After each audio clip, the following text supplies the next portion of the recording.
Welcome to the Entrepreneurs Lounge radio show, where we expose the myths of entrepreneurship and release the weight of it all. Real people, real issues, and real talk with expert solutions. So sit back, relax, and enjoy the show as we welcome our host, Alicia Brown, the Joy Guru.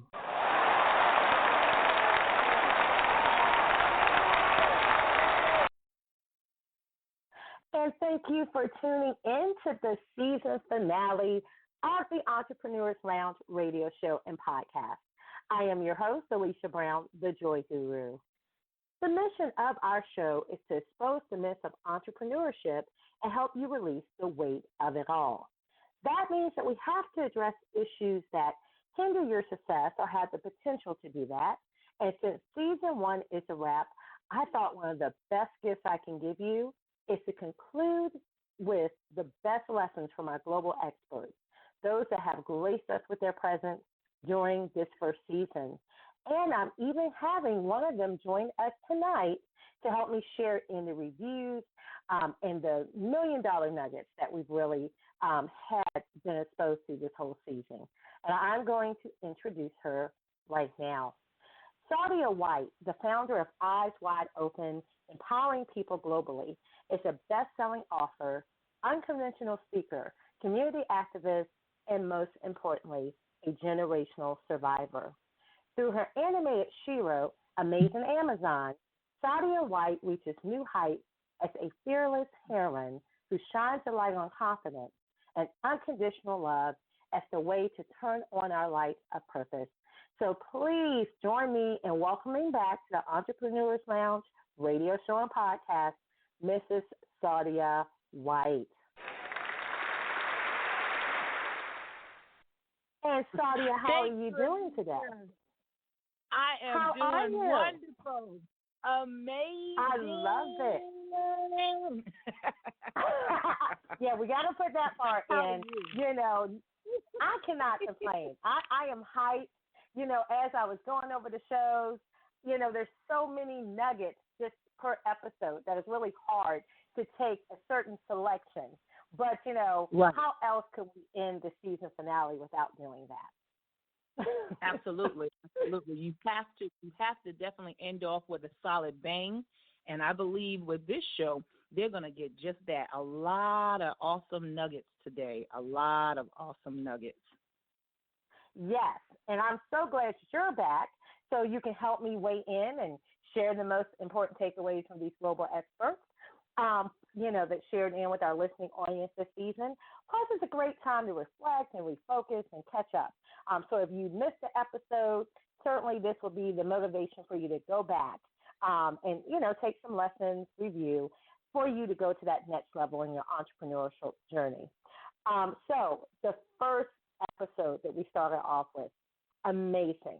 And the title was The Hustle Does Not Have to Be a Grind. Because so often you hear, you know, got to be on the hustling grind. I'm out there hustling. Honey, I'm grinding. And one of the most powerful takeaways was that misconception that entrepreneurs have. You know, one of our featured guests, Mrs. Charlita Harvey, who's the CEO of Design Your Thoughts, Learning and Development Coaching, directed our attention to the definition of the word grind. And to grind is to reduce something to small particles of powder by crushing it or pulverizing it. And I love what she said, is that why you build a business? And, you know, I thought about that. You know, you're not building something for either yourself or the business to just be pulverized and disintegrate into small particles. So personally, Charlita Harvey's insight was a self-check moment for me, you know, to analyze my actions, my mindset, both professionally and personally. And I had to ask myself the question, you know, was I working to exhaustion to follow the status quo of constant movement, constant action that were not strategically aligned and were more of a distraction or hindrance on the road to success? What were your thoughts on that takeaway, Sadia? You know, once I heard it initially, I said, well, I'm always on my grind. because we use that. That's a terminology that we always use, and that's something that I use frequently. I'm like, well, I don't know. Let me weigh in. Let me listen to this a little bit more. And when she broke that, right, and it stated pulverizing and crushing, those two words right there stood out. It's like, oh man, am I pulverizing and crushing my dreams, my visions, my goals? What am I really putting out there in the atmosphere? Because our words speak power over our life. And am I diminishing my business? Is this where I want to be? Do I want to diminish myself? Do I want to grind myself to the ground? Do I always want to be grinding? Do I want to pulverize or crush? So I started thinking about those words, and I said, wow, that is such a great insight as to what a word could really mean and the detriment it could put upon one's physical and emotional thoughts going through, especially as entrepreneurs. So reducing it. Do I want to reduce myself? No, I don't want to reduce myself. I want to have great strengths and be, I'm bold and be encouraged all the time. So grinding, after that episode, I have a whole new profound perspective as to what that really means in my life and why I would use it. So I stopped using that word grind. I no longer say grind. I don't use it. And it's because of this episode that I had to really rethink the way that word has been used and what I'm putting out there in the atmosphere upon myself. Okay? So, because again, words speak power over our life. Yes, they do. And I don't want to be exhausted. They do. We should not be exhausted. Exhaustion turns into what? Stress, I heard him say. I don't want that. I don't want to be exhausted as an entrepreneur. I don't want to not be able to get the proper rest that I need, and I'm always grinding myself to a pebble. Who wants to reduce themselves to a pebble? I don't want to do that. No. Mm-mm. Exactly. I don't know. And that. No, go ahead. No. I was just going to say, Alicia, that was one of the most powerful episodes I've heard in reference to how we relate to ourselves. The hustle does not have to be a grind. That was really powerful, a powerful insight for me. I'll be transparent. That episode started from just a private conversation between me and Charlita Harvey. And I was just like, at the time we were planning the podcast and coming back on the airwaves under my own brand as a podcast host. And I was like, oh, God, that has to be the first show. If we're going to do a show devoted to entrepreneurs, that's got to be it. Could you come and speak on it? And, of course, she was paired with the amazing Letitia Bates. To have the two of them together. And, she's the mindset coach for this show. I have personally been life coached by her. She has an entire platform, book series, just so many nuggets that you can get from Letitia Bates. You'll also hear her commercial later. But to have the two of them together, the synergy in that show and the nuggets they gave, because really everything comes down to our mindset. And sometimes there are limiting thoughts that we've been conditioned in our environments. There's things, especially for newer entrepreneurs, this is what is the status quo. And, that grinding versus hustling, whoa. So you may be doing things that appear to be right and everybody else is doing it, but you don't enter entrepreneurship to, be the status quo or like everybody else. And sometimes things everybody's doing isn't the right thing for you. So, sometimes we really have to be reminded, think about what you're saying, think about your vision, check, are you in alignment? And that was a powerful show for you to do that. So, those of you that listen to that show, go back, different seasons. I think that's one of those shows that probably quarterly, if not at least twice a year, you really need to check into to make sure you're in alignment and look at your business. Now, our next $1 million nugget comes from James Oliver Jr., which is the founder of We Montage. and awesome author. But also, he raised over $435,000 for his company. He auditioned for Shark Tank. He has received national media exposure on shows like the Today Show, Good Morning America, and he's also been referenced in the Wall Street Journal. So he was our feature expert on the episode, Are You Ready to Pay the Cost to Be the Boss? And he was very transparent on how he garnered that media attention. And he definitely revealed to us how it wasn't as complicated as we're often taught.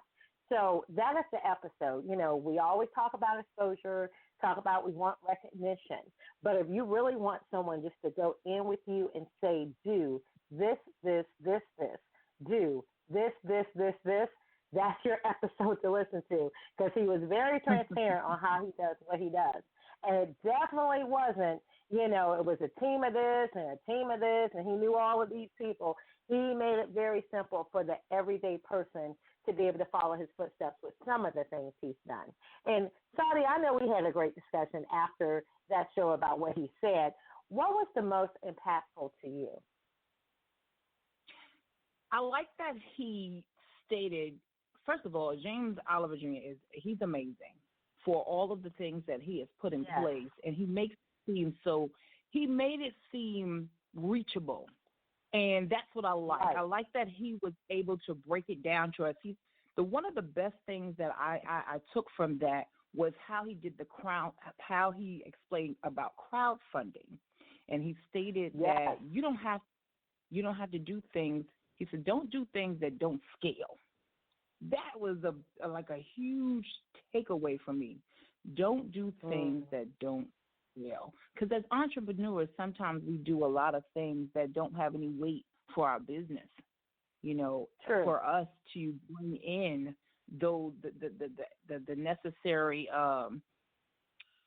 what's the word I'm looking for? Those we're not bringing in our net worth, because we're doing things that don't scale and don't make sense for our business. You know, he talked about PR lining up in advance, having your PR lined up in advance for crowdfunding, your family and your friends to contribute to what you're doing with crowdfunding, having a compelling video. I mean, just small things that we could put in place prior to, because sometimes we want the money. We're asking for these people to venture in with us and come in and give their money, and it's like, who did we really ask? We're putting together something, and we didn't really do any marketing about anything. We're just thinking like, okay, we're going to get on Facebook and we're going to put this thing out here, and we're going to get that. We're going to get the notoriety that we need, and we'll be seen by those that need to see us, and they're going to automatically be compelled to buy what we have. Well, that's not necessarily so. Look how many times he said he went up and he did Shark Tank, and he had to get in front of people and different things like that, and it was like a constant thing. It wasn't one time. You know, he had to do these things over and over again, and he put out some great nuggets.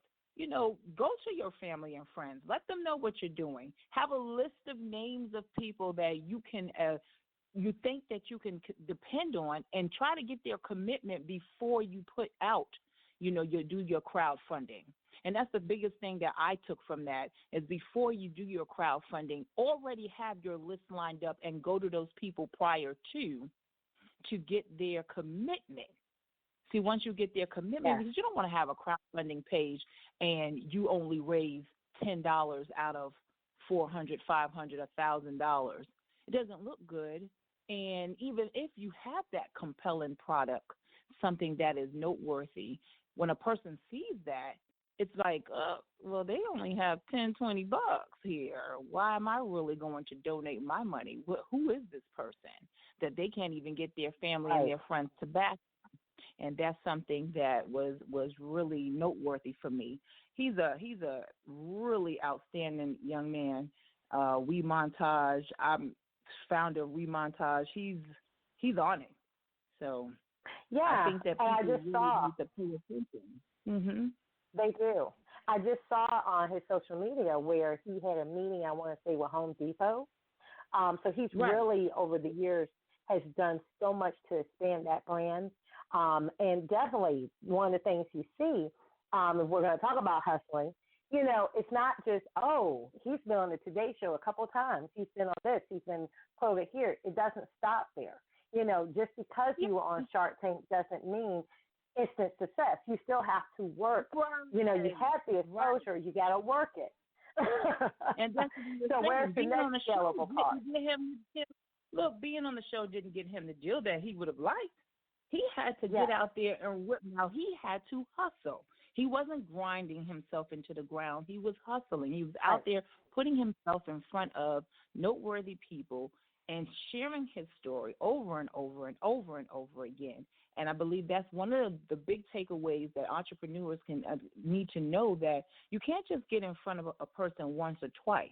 You really have to be in their face, put your product in their face, and share your story and tell your story over and over again. Because the first 30 or so times, people may not get it. You may have to. It may take that 50th time for that person to really see your product and see your vision. You have to keep at it. You don't take no for an answer, entrepreneurs. Amen. And I want to tell you, and this isn't just a upsell or whatever. Of course, if we put the shows together, they're of value and you need to listen. But one of the things, I'll give you a secret now. You want to go back and listen to that episode, Are You Ready to Pay the Cost to Be the Boss? Because one of the other secrets that James Oliver Jr. tells you, which is one of the ways I was connected to him and continue to follow his story, is he almost lost his shirt. His biggest financial loss that almost derailed the company came from a very well-known couponing system. Okay, I'm not going to tell you the name, but a well-known company that some entrepreneurs have used, thinking, oh, with that exposure, if I offer these discount deals where people can pay this much but get this much value of product, that will really spike up my customer base and increase our revenue. And he did it, and he almost lost his shirt. So make sure you tune into the episode to find out what company we're talking about, what move he made, because some of you may be visioning that it's the next scale step, and it may not be the best step for you.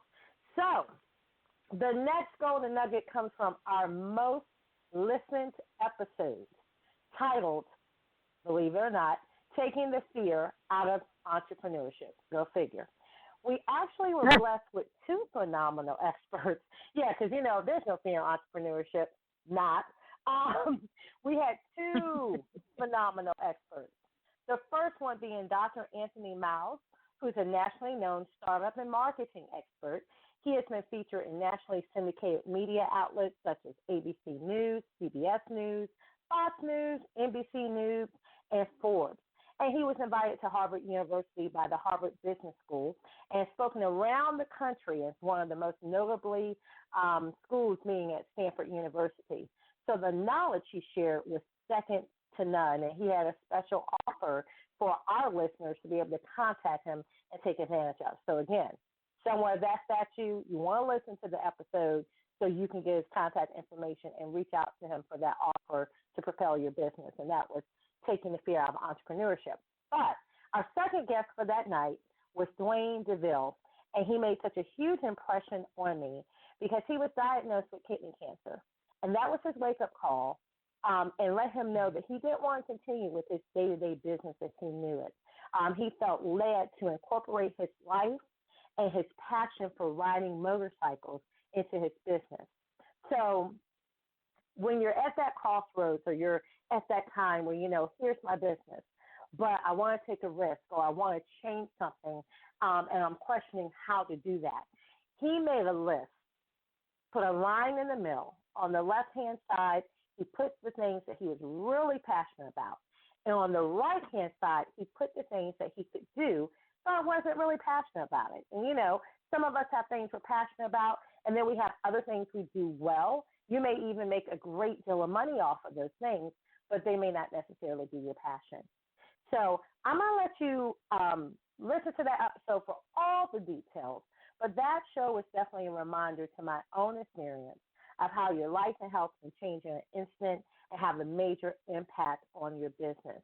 So you have to make sure that what you're building is something you're truly passionate about and you love. It's just not purely profit driven or money and greed is what is your focus. Sadia, what was your thoughts on that episode? Oh, my goodness. That episode was truly, truly an impactful one for me, especially as an entrepreneur and someone who has had personal life health struggles, and not to the impact of Mr. DeVille, because this man who was diagnosed with kidney cancer, and he uses that. This is what compelled me about his story. He stated that he took his health, he took what he was experienced as his from his health problem, and he applied his business approach to his health situation. And I couldn't imagine even thinking, when you're sick and you're going through something on a physical health level, who would think to apply a business approach to how he deals with his business to his health situation, which he's not going to give up. And he doesn't believe in failure. He doesn't believe in failure. He's a go-getter. And his whole momentum was run to the problem, not away from it. And that was that for me was a drive right home, because I've experienced a lot of health issues, and I could have stopped, but I didn't. I continued forward. But most people, there are some people who they will let a life situation turn them away from their visions and their goals. And Mr. DeVille clearly is not that man. He has taken his personal and his business situation, and he's applied it to a business approach that's amazing to me. On your darkest time, dealing with cancer, and you're still able to push through and get it done. I will say this. How awesome is that? How awesome is that? No, I was going to say that's the power of a man. Yeah. That is why God gave us both sexes. That is the power of a man, because I'm not stereotyping, but men think tactically. A lot of times as females, we are emotion driven, and there's a place for both. But men think tact-wise. So they're just bam, bam. So I could see a man more so than a female thinking, on that, okay, I'm going to apply the business approach to this situation. And when he said that, I'm like you. I was like, whoa, okay, all right. That blew me away, Alicia. Alicia, that blew me away. And the fact of the matter is, one of the things that he said, no decision is 100% wrong. He said, you might be 80% wrong, and 20%. He said, focus on the 20%. Focus on that 20%, and fix that. You might be 80% right. I'm sorry, and focus on the 20% that is not right, and fix that. Fix that. Exactly. Don't worry about getting it 100%. Focus on that 20% that isn't right, because sometimes overall we try to overcompensate for the things that we may have gotten wrong. And when he said that he doesn't believe in failure, at first I said, what do you mean you don't believe in failure? And he said, I don't believe in failure because I don't believe that we've ever failed. You have to go through something. I had to understand that. I had to replay that. I kept saying, don't believe in failure. But in life we fail. No, in life we have experiences, and we can take those experiences and turn them into a positive experience. If we didn't get the right outcome the first time, isn't that we failed at what we did. It's just that we didn't get that outcome that we desired to get, or we thought we were going to get. So we do it again. But guess what? We've had the experience the first time. So now we can do it again, and we can do it differently. So stop looking at yourself as a failure. You understand? I loved Mr. DeVille. I love it, Alicia. I love that. Yes, that yes. Really. Yes. Absolutely. And for our listeners, as you can see, it's all about your mindset. It's all about what you choose to focus on, how you think about things. So sometimes in the situation, we just need to refocus, or we just need to change our mind, change what we're setting our mind on, which is why these episodes are so important. But right now, we're going to pause for the calls. We're going to take a quick commercial break. So make sure that you stay tuned, because there are some more juicy nuggets to share, including our conversations about alcoholism, trauma, profit maximization, and even a Hollywood actress, writer, and producer who we featured. So stay tuned to the Entrepreneurs Lounge radio show and podcast, and we will be right back. The reason that people don't want to deal with what's holding them back is because it does not feel good to look back. So the easier thing to do is to live in what I call your condition zone. It's not a comfort zone because it doesn't make you comfortable. You're just familiar with it. Letitia Bates, Certified Life Coach. So I'm always working with my clients to meet them at their needs. I am listening to where they are.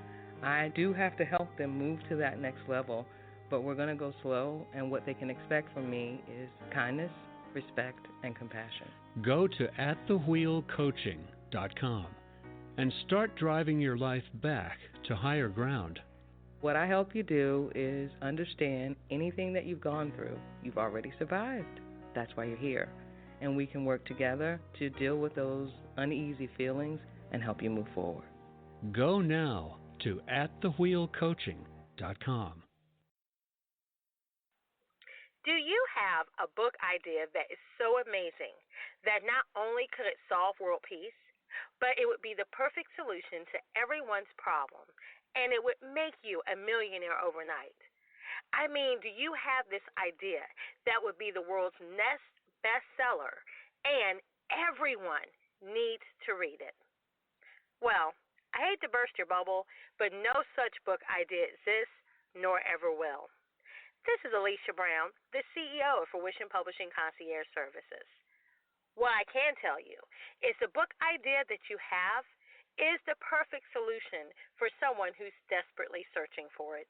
But first, your book needs to be done.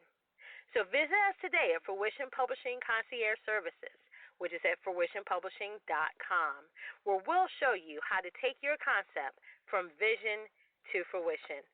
It's time to get her done. fruitionpublishing.com. And welcome back to the Entrepreneurs Lounge radio show and podcast. I'm your host, Alicia Brown, the Joy Guru, and I am joined with one of our former featured guests, best-selling author, unconventional speaker, and community activist, Miss Sadia White. But before we continue on, especially since we're going to get into some of those sensitive topics such as trauma and abuse, I want to just share the following show disclaimer. This show, our social media accounts, and any related content offered is done in the hopes of bringing enlightenment and awareness to our listeners. They are not intended to diagnose, treat, cure, or mitigate in any way any disease or condition, or to promote any specific lifestyle, belief, religion, political affiliation, or other personal practice. Always seek the advice of a qualified health or clinical professional with any questions you may have. Never disregard professional help or medical advice, or delay in seeking it because of something you have read in our content or heard on this show. So we've taken care of that disclaimer, and now that we have, Sadia, what is our next million-dollar nugget for our listening audience? Wow, thank you, Alicia, for inviting me back, and I'm enjoying reflecting on the experts' knowledge provided from the previous shows. I enjoy listening to Nadia Sahari on the episode titled From Trauma to Wealth, the Global Story. Wow. Of course, Yes. as a generational survivor, I agreed on many points she shared and on how family and cultural norms are often connected to child abuse and trauma. She definitely highlighted what I, as a speaker, share with audience on how abuse is a global problem, and our acceptance is what results in the abuse rate, which is so high, and and how human trafficking is such an epidemic. You know, Alicia, another takeaway from Nadia that is so near and dear to my heart is when she said that if it wasn't for God, she would be dead. I am so, that right there resonated with my spirit, because when I wasn't truly healed until I found my connection with God and I could forgive the trauma that I suffered as a child. And I knew that if it wasn't my connection with him, that it would have taken me, I probably wouldn't be here today. So the pain and trauma experienced by many abuse survivors, especially from an early age, cuts so deep and torments your very soul that it can produce a downhill spiral if not properly treated, Alicia. That is so true. And if people have listened to this show previously, if you followed my Joy Guru platform or read any of my books, this is near and dear in my heart. Because as a child abuse survivor, as someone that, all through my childhood and teen years, the only solution I saw for escape was suicide. So it was heavily contemplated. And the thing is, the power in that is when people share their story. We're all, you, I, Nadia, we're all authors. We all have different platforms. Nadia is a serial entrepreneur as well as a Hollywood actress, writer, producer. So she uses her influence to shed light on these issues and causes. And everyone listening has a certain measure of influence that she or he can use to make a ripple effect in this world for the good. So those are things we need to think about. And both of us as speakers are very transparent, but we also understand the importance of being at a certain place in your life. Certainly when you share, it can, if you're not in a certain place, open up those wounds. It can be almost like toxic. So you want to make sure that, you feel free, you feel healed enough to share your story, but at the same time, you also don't want to inflict pain upon people.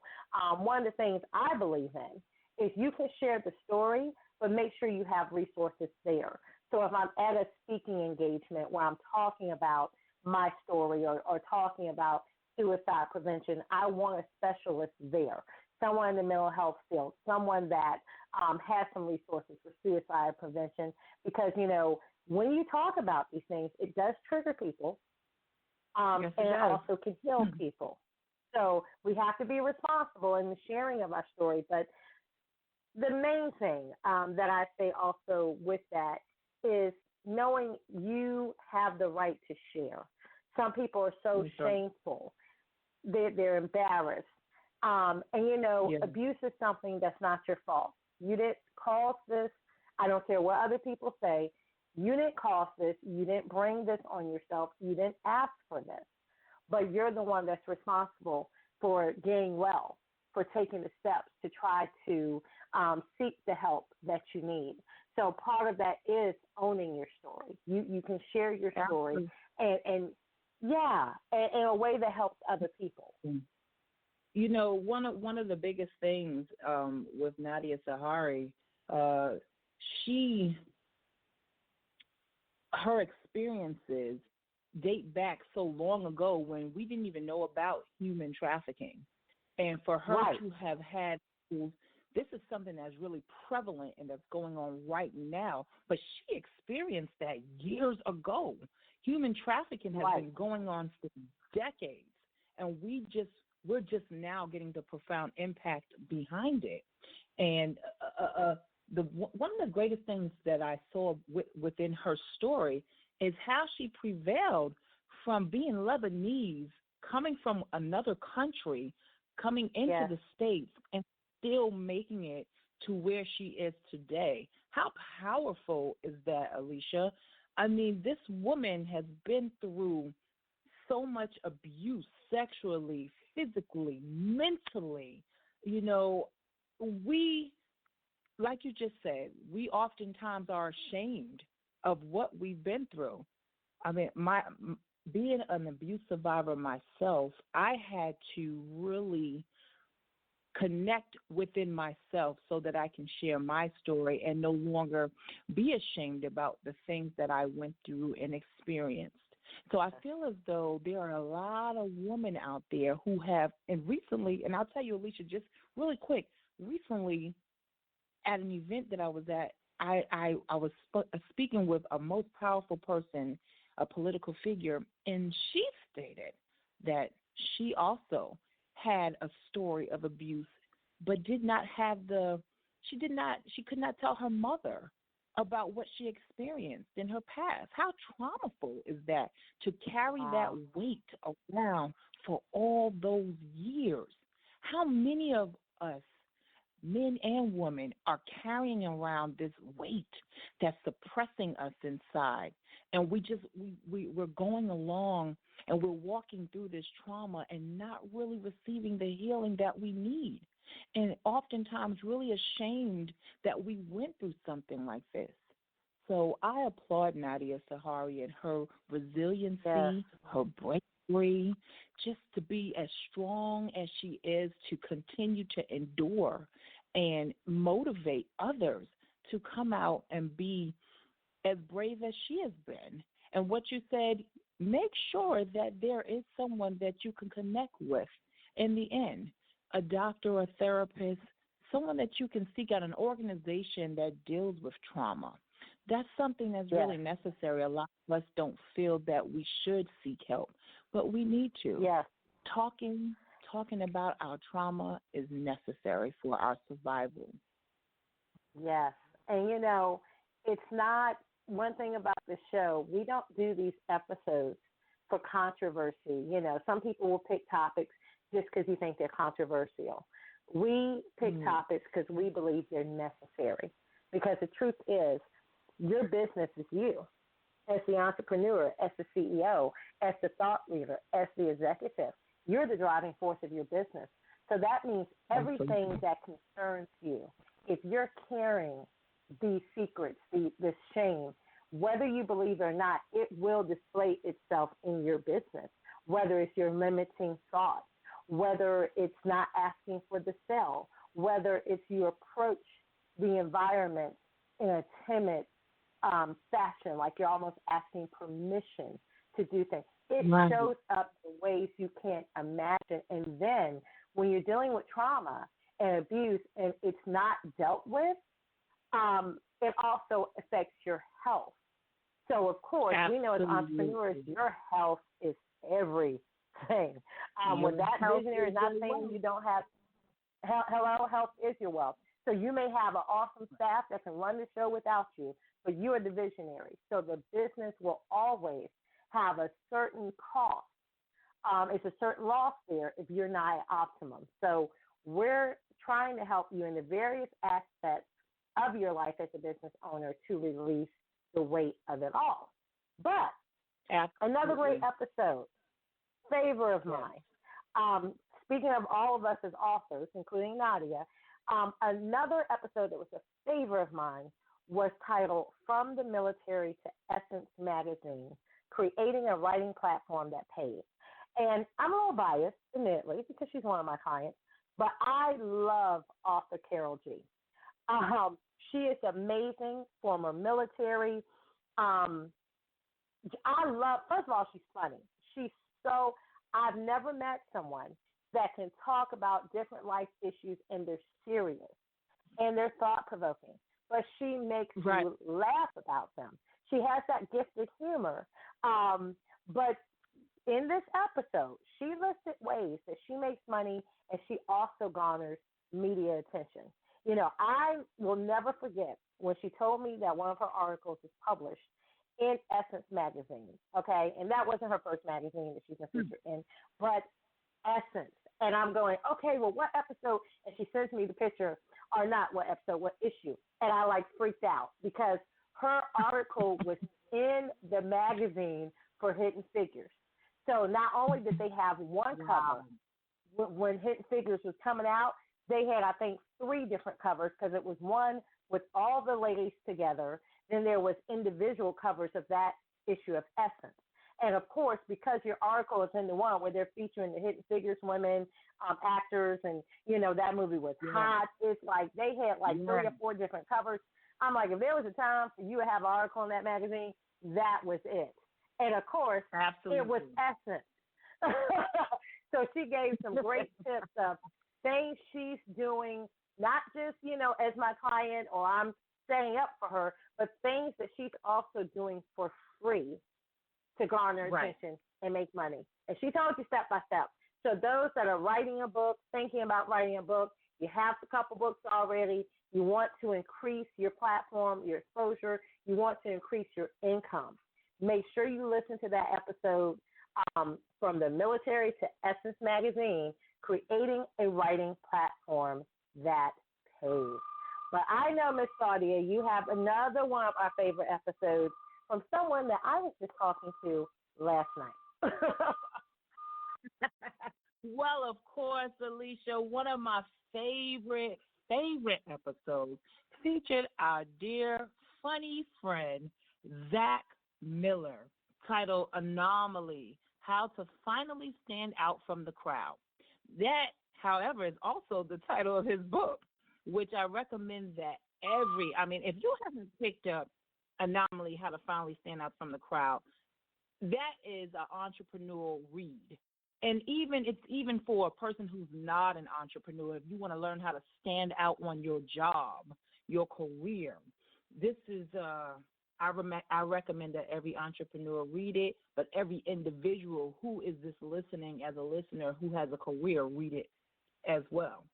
But Zach is a true character, Alicia. I love Zach Miller. I learned a lot when different workshops of his, and he is just, to me, he is definitely the anomaly.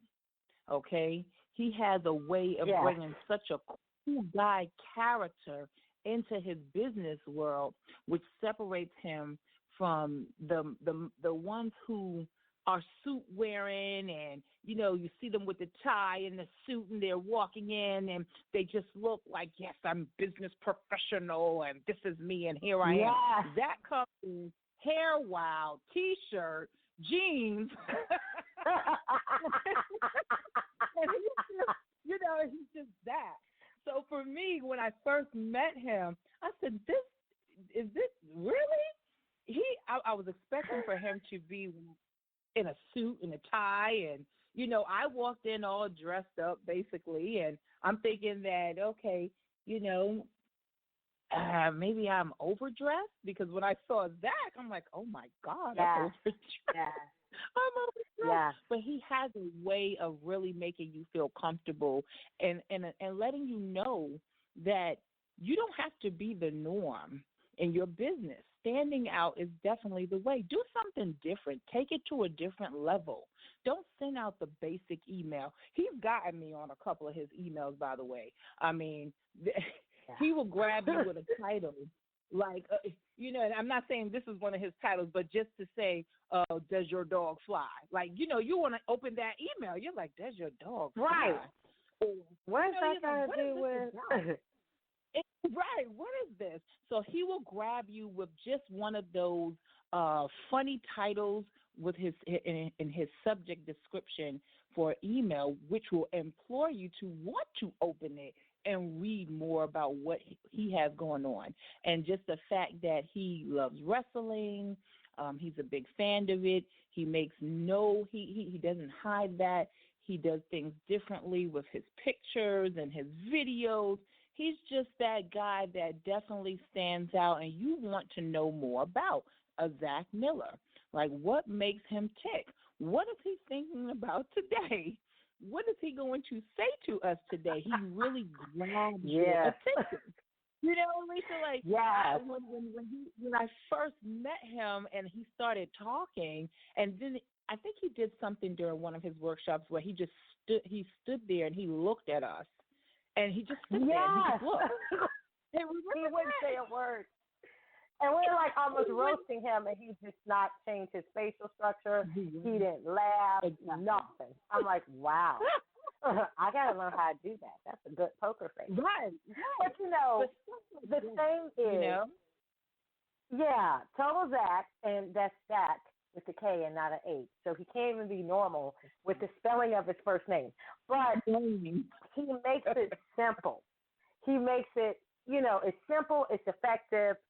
He definitely gets your attention, but not with this weird, you know, some people would do that and it will all be a characterization. And then it's like, when you get to know the person, oh, that's a character. No, that's just really him.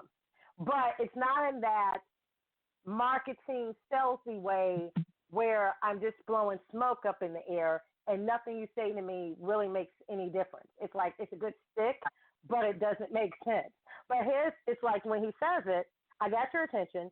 And then what he tells you, as simplistic as it sounds, it's like game changer. Like, oh my goodness, yeah, that is totally what the status quo does. And yeah, it isn't working. And you mean, yeah, that does make sense. You should do this and this instead. So it's like those things, going back to basics, the things we should know, but some kind of way we've been conditioned to do it another way, and it's not working. So he really gives you those strategies to be the anomaly, you know, how to really stand out from that crowd. And that's what I was telling him yesterday. It's like, you know what, I need to go back and read the book again. And I said that, and I was just serious because it's one of those books, you read it, he has a lot of steps, he has things for you to follow to do, and you see the results.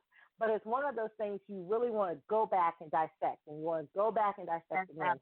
And then if you apply them, you know, you're seeing this happen in your business and this growth, and then it's like, okay, now you're ready for this over here. Maybe you didn't pay much attention to that if you did this first thing that you need to do.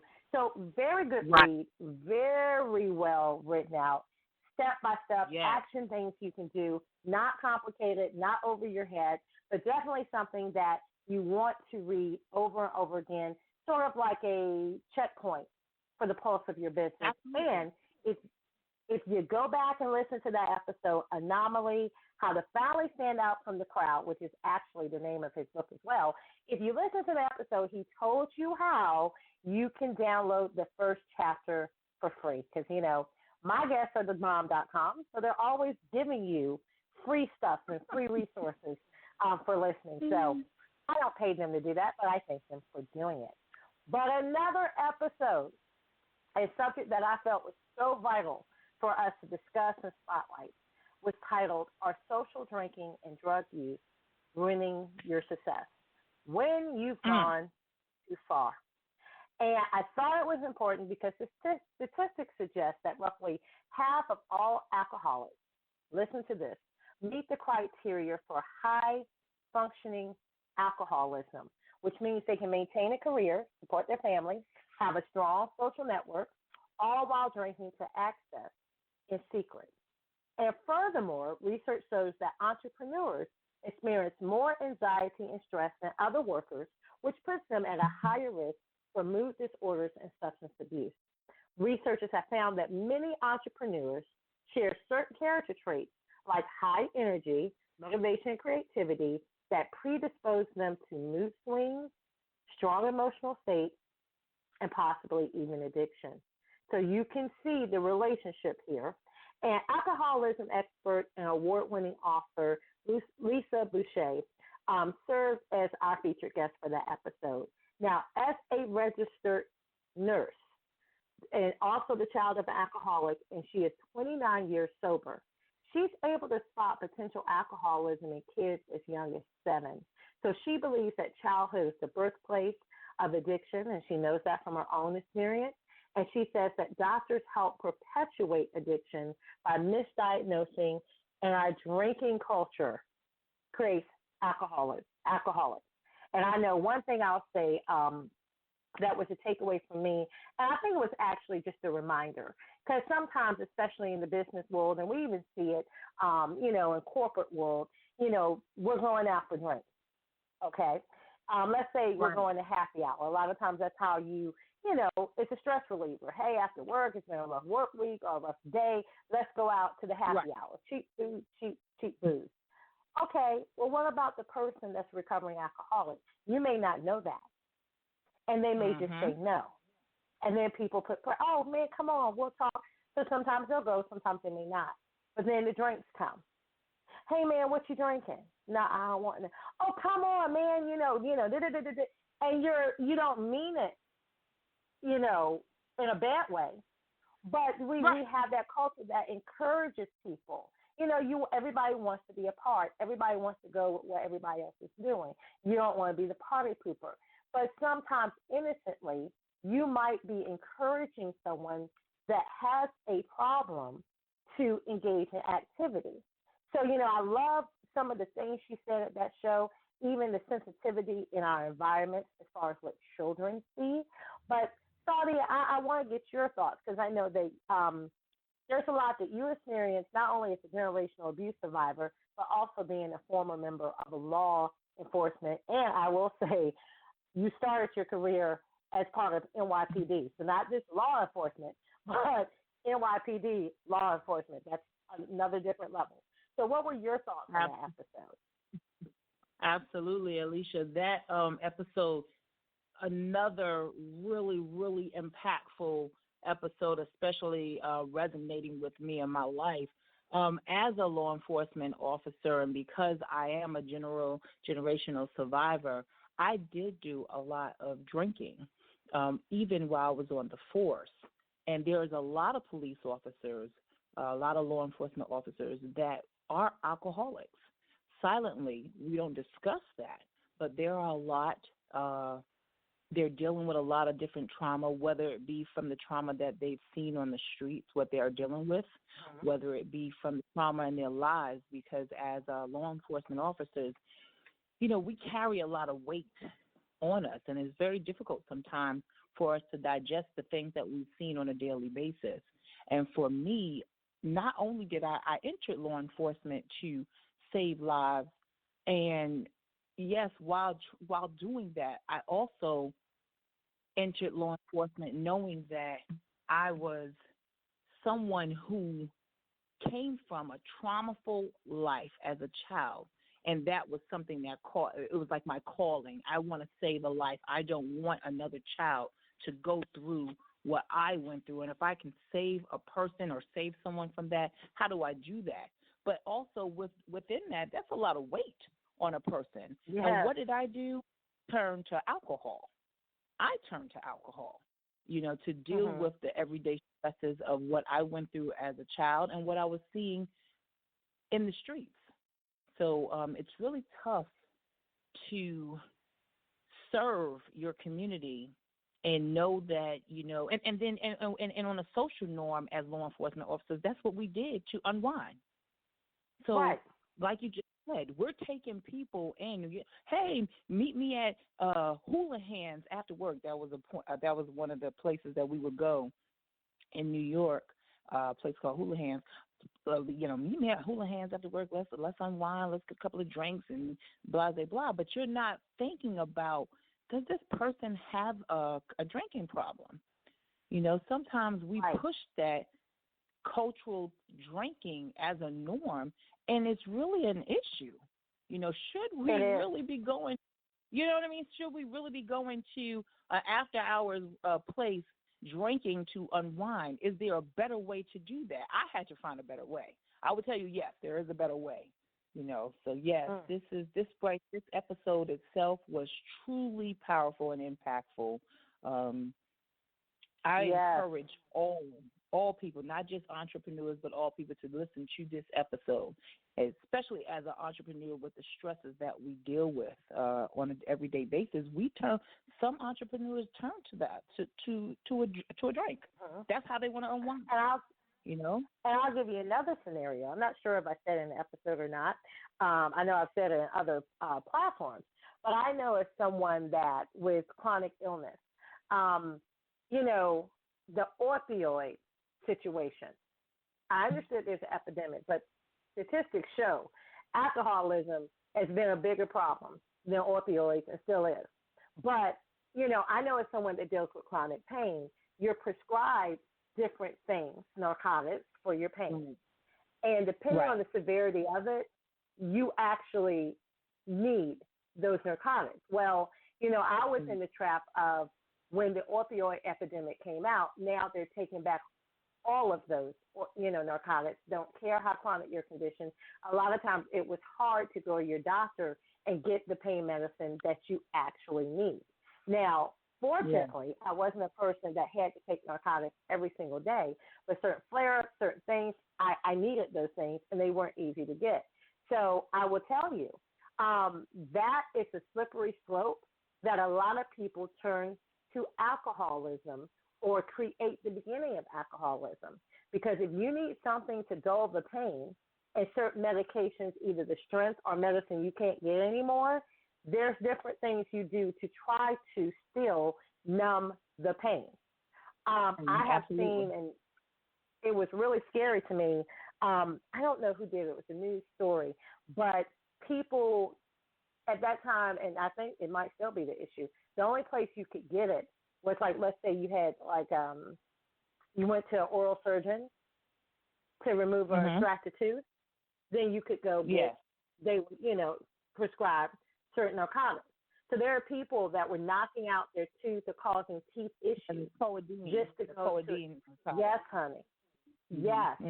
So it was like people were doing whatever because I understood they were trying to address the opioid issue.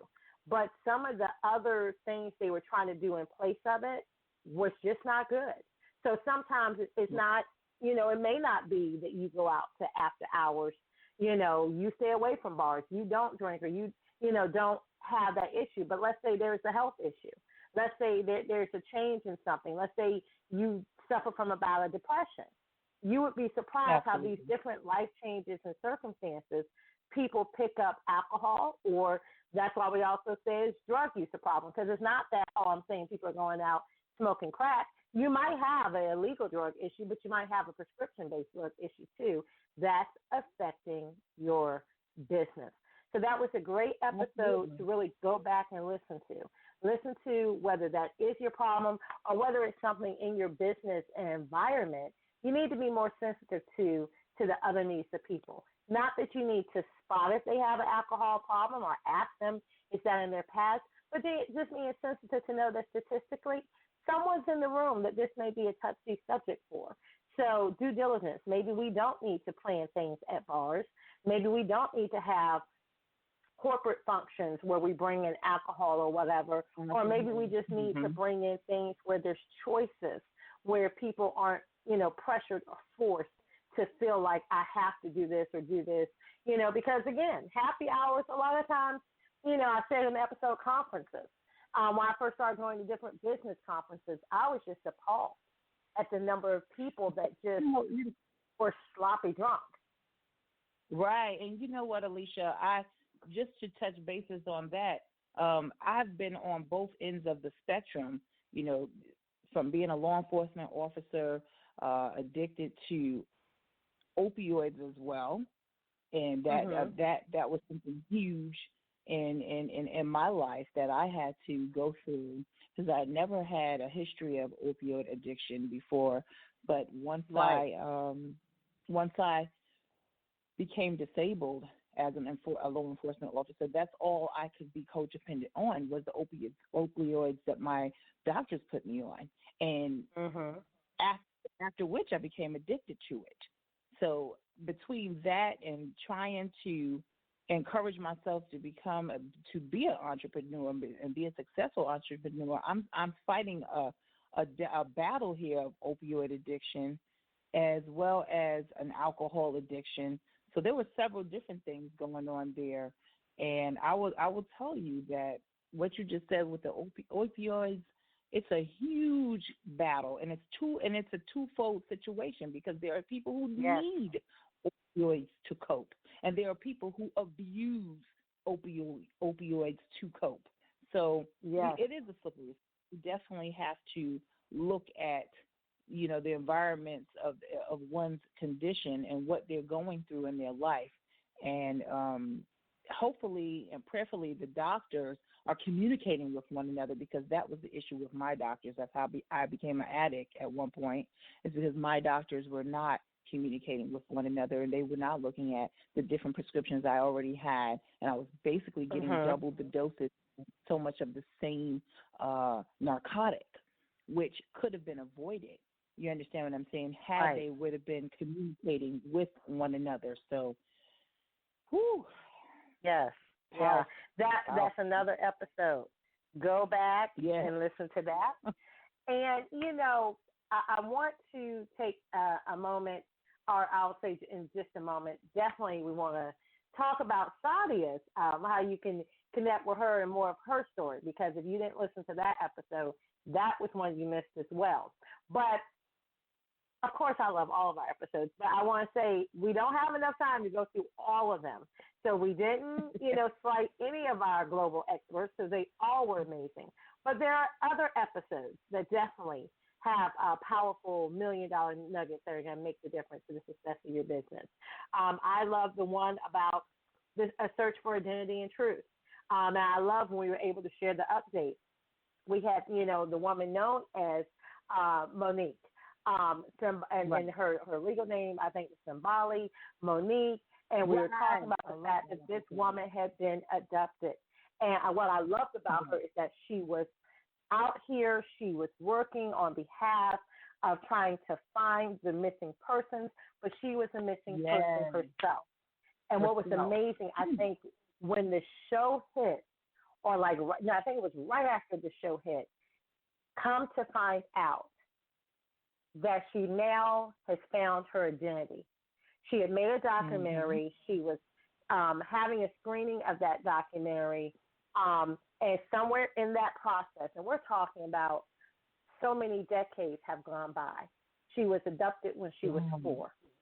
So many, decades have gone by. Was her mother still living? Was someone still searching for her? Did she have siblings? All of these questions, only for her now to be found. I think the last time, a couple of weeks ago, she officially had applied for her birth certificate from New York. She officially was getting her legal name changed. She found out the information about her mother, about who her siblings were. It is a blessing to follow her and to see. She is reconnecting with different siblings, looking at how they look alike, and all the questions. The missing pieces are coming together. So that is, another awesome thing about this platform is not only do we get to bring exposure, but when we continue to follow our featured guests and see their growth and their developments. And that was just really a rewarding time for me. And then some of the other episodes to me are just a hoot, but it's like they're necessary. So the episode on is sex or lack thereof ruining your business? That was a very interesting episode. I probably said too much with some of the things I recounted from college knowledge, college exposure. Very interesting episode. And then, of course, we have some CEO talks, which are just my little 15 minutes with you. Quick doses of empowerment catered especially for that entrepreneur and CEO. And I tell you one that was near and dear to my heart, as well as the last episode prior to this one, is depression ruining your business. That expert, my God, the things that she shared. So make sure you visit us at the entrepreneurslounge.info, where you can go back to all the episodes we mentioned. You can go back to some of the ones we didn't get a chance to give you those $1,000,000 nuggets from. Definitely the episode on how to thrive and not just survive was amazing, because we were talking about different topics of different forms of abuse, and we had different featured experts on that episode share their story. And it was right before the book release of my featured guest, who is serving as a guest co-host for this episode. So I want our audience to connect with Mrs. Saudia White. I'm going to give her the floor right now because I want her to share with you her platform, what she does that's near and dear to her heart as an entrepreneur and community activist, and definitely give us some updates on where she's been since that show episode on how to survive, how to thrive and not just survive. Yes, Alicia, thank you so much for bringing me back on the show and having me as your co-host. I really appreciate that. I'm so humbled by this opportunity. I would just like to say that generational survivors, I am a generational survivor, and I would like for you all to pay attention to that. Go back and replay that How to Survive, Not Just Thrive episode. And also connect with me on Facebook. Generational Survivors is a movement of mine. It's not only a book, but it's a movement. We do have a book. We have Generation Survivors of a Generation Unheard, which is out on Amazon right now. You can get that book on Amazon. You can get that book on Apple. The ebook is out, the hard copy. You can follow me on Instagram at Gen Survivors, GenSurvivors, Survivors. Generational Survivors, the movement on Facebook. Join us in a global movement in trying to change the laws on where they take predators. Sometimes we often don't come out with our stories, and the reason why. Oh gosh, I'm so sorry. I'm just really emotional when it comes to generational survivors. This is my baby right here. Yes, and not to interrupt you, but I want you to tell them, what is a generational survivor? So, a generational survivor is an individual who grew up in a household that either they witnessed domestic abuse, they were a part of domestic abuse, sexual assault, they were a victim of child molestation, and they grew up in that household. It was a part of their childhood, and it has been a part of their adulthood. Oftentimes, as an individual who has suffered from that sort of abuse, whether witnessing it growing up or being a part of it growing up, as far as being initially a part, being touched by it, they oftentimes grow up and as an adult, and they haven't received the help that they needed, and they're known as generational survivors. It's passed down. Oftentimes it starts from their parents, the mother before them, like it started with my mother and her mother before my mother. Her mother was a generational survivor. She was abused in her home. She was molested sexually as a child. My mother also experienced that same sort of trauma, and as did I. I watched my mother being beaten by her abuser, and then that abuser turned on me and sexually molested me, and that's how I became a generational survivor. It is a word that I have coined and trademarked, generational survivors, because there are so many of us out here, and oftentimes people don't even know that they are a generational survivor. I've spoken to many women and even different radio hosts and hostess that stated after the show, wow, I believe that I am a generational survivor. And it really compels to me of how many women and men who are generational survivors and who have those stories, some who have yet to share those stories with their families, who have yet to come out and say, I was a victim of abuse, child abuse, sexual abuse, child molestation. I was a victim of this growing up, and I never shared it with anyone. And I watched as my mother or my father abused my mother, or my mother abused another sibling in my household. So it's really detrimental to our health that we speak out against this and we change the laws as to what happens to child molesters. People don't want to have that talk, Alicia. No, this is not a sexy talk. This is not a sexy talk. It's not. I met someone, I think I was saying before that I met one of our politicians, and she stated that she was a victim of child molestation, and she has yet to tell her mother. And to me, I'm like, wow, you're almost, and I don't know how old she's up there in age, and you have. I believe she's at least in her 60s or early 70s.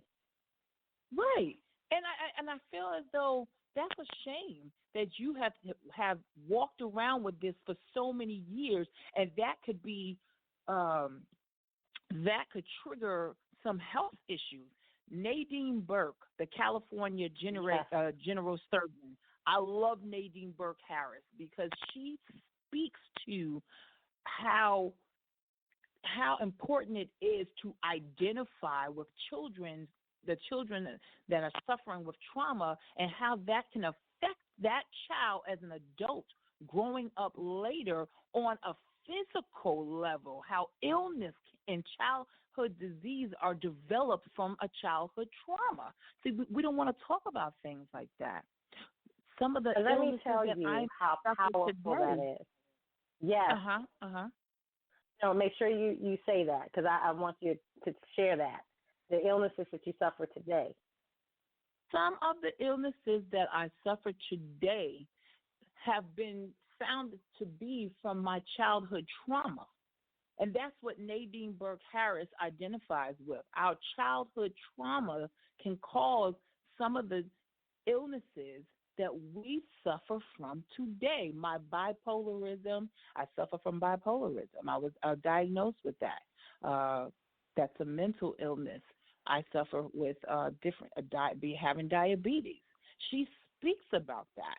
She speaks about your high blood pressure conditions that you would think were brought about because of your environmental stresses, but could have been brought about because of a childhood trauma that wasn't corrected at an early age, or you didn't receive the help that you needed. And I didn't receive any help at the age that I was when I was abused.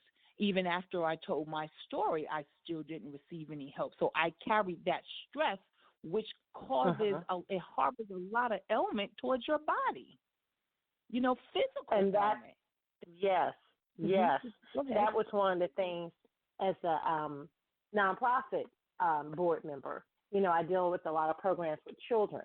And then as well as my own personal testimony of my child abuse experiences. So when the opportunity came to, take some training on what Nadine Burke scientifically talks about as ACEs, you'll hear people say ACEs, and they're called adverse childhood experiences. So targeting those children from age 0 to 8, if that child has experienced trauma, whether they're the victim of trauma, whether they witness it, or in some cases they're being raised by someone who has been an alcoholic or has had trauma. So it's a combination of things. They don't even have to be a victim. They could just be raised by someone who was. Witness it. They could just witness it in their household. They don't have to be, or they may not have witnessed it at all. They may not have witnessed any trauma. They may have been raised by someone that did. So I want the listeners to understand the full scope of this. Especially children from 0 to 8 years old, that's a very impressionable time. Those are the formative years, things that a lot of us are looking as we get older that we have. A lot of times it's that, well, that's in your genes. Mama had it, Big Mama had it, and then so-and-so had it. But the scientific research is showing that it may not just be your genes that's the culprit. It may have been these things, these adverse childhood experiences. I mean, things as simple as arthritis and asthma. Yes. How many kids that have asthma? How many people do you know that maybe have bronchitis or they have this? It may be something so simple. Doesn't even have to be diabetes or arthritis. And you're looking and going, how in the world is that connected? It is. And it's frightening. It is. So that's why we bring exposure to things like this, because when we talk about entrepreneurship and releasing the weight of it all, each one of us is just the sum total of our experiences. So there are all type of things that are playing a part in your success, and there are different factors, if they're not addressed or dealt with, can also be hindrances. So we are here. We just want to bring exposure to you, give you those resources, let you know that you're not alone in these things. Entrepreneurial journey has ups and downs, but it can be a glorious thing. It can be a wonderful endeavor, but you cannot do it without support. So we're just blessed in any shape and form to bring you that information that's helpful to you, that enlightens you, and really helps you be able to get back on the trajectory of success that you've envisioned and that you desire. So one more time as we're wrapping up, Saudia, can you tell them the website where they can find you, so that way they can get all your links, they can stay connected to you, see recent developments. I know sometimes when we give people different social media things, they may not remember, but where is the website that they can go and find out everything about you and your upcoming events and developments? Well, if if you all please go to thegenerationalsurvivors.com. And remember, you put the in front of there, and that's generationalsurvivors.com. So you'll be able to find a lot of information on that website, as well as following us on Facebook at Generational Survivors. And that's an S at the end of that. Please remember to put Generational Survivors. And also on Twitter at Gen Survivors. That's GEN Survivors with an S at the end. And again, the website is thegenerationalsurvivors.com. And you'll be able to pick up a wealth of information, especially with the book that we have out, which is a compilation of women's stories of abuse and just being able to survive, the boldness and the bravery that it took these women to write their stories and come out with this. You can find that on Amazon on both the hard copy form and the ebook form titled Survivors of a Generation Unheard, Stories of Generational Survivors. So please pick up your book today, people, please. Awesome. So, Saudia, definitely, of course, thank you for being our very special guest co-host today and bringing, your energy, your wisdom as well with those $1 million nuggets. And then for our listeners, absolutely. You've heard thegenerationalsurvivors.com, so make sure you go there and connect with her, connect to upcoming developments, get the book, find out what's, on the horizon, follow her on social media. And then we thank you for tuning in, and we invite you to continue to follow the show at theentrepreneurslounge.info. Currently, we air every first and third Thursday of the month, 8:30 p.m. Eastern Standard Time. And, of course, you can find us where most major podcasts are, including our Apple Podcasts, Google Podcasts, iHeartRadio, Spreaker, Anchor, Spotify, just to name the few. But if you go to the entrepreneurslounge.info, you'll have all the links for the past episodes, and you can listen to them at your leisure. And make sure you share that with friends. You can also follow me, your host, at thejoyguru.net for motivation, inspiration, and all things joy. So, as always, until next time, bye-bye for now. Thank you for listening to this episode of the Entrepreneur's Lounge, where we expose the myths of entrepreneurship and release the weight of it all. Real people, real issues, and real talk with expert solutions. Make sure you stay tuned to our Facebook page and thejoyguru.net for show updates, announcements, and to learn how you can be a guest on our show.